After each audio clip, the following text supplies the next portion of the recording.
reserving the right to object, that I'm going to be brief, but I want to make this point. It is rare that we take an action on the floor of the Senate that is watched around the world, and that's happening tonight. That is happening tonight. Because the crisis in Ukraine and Crimea has focused the attention of the world on Russian aggression. Aggression by a country which hosted the Sochi Olympics, a charm offensive, so that we could see the new Russia. And the day after the final ceremonies, they sent their troops into the Crimea. That isn't the new Russia. That's the old Russia.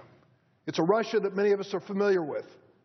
A Russia, for those of us who have Lithuanian blood, my mother was born there, remember full well what the Soviets did in the Baltics and what it meant to those poor people for such a long period of time.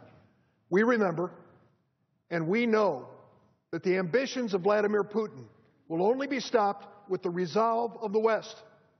The resolve of the West starts here in this chamber tonight.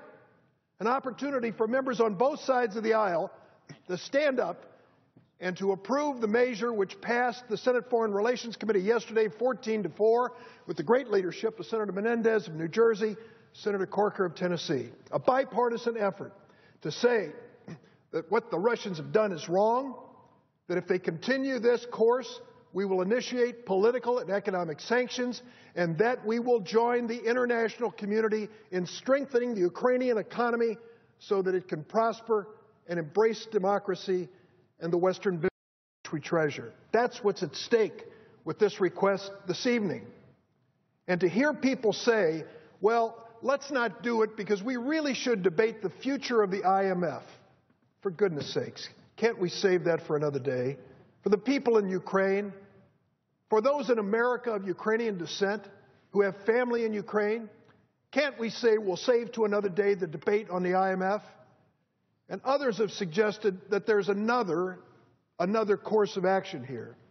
If they say, if we want to help Ukraine, we have to say the U.S. Department of Treasury cannot investigate violations of 501c4 organizations. What does that have to do with Ukraine? Nothing. Here's what it boils down to. Those who are making that demand are saying we cannot protect Ukraine unless we're prepared to protect the Koch brothers from the possibility of investigation and prosecution for wrongdoing. That's what it comes down to. That is an outrage. If you submitted that as a plot line to House of Cards, they'd reject it and say nothing could be so outlandish.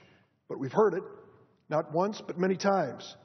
For goodness sakes, let's stand up tonight, the United States Senate, and send a message to Russia and to the Ukraine that we stand behind those people whose lives are at stake as they try to move forward toward democracy, as they move forward toward a free election.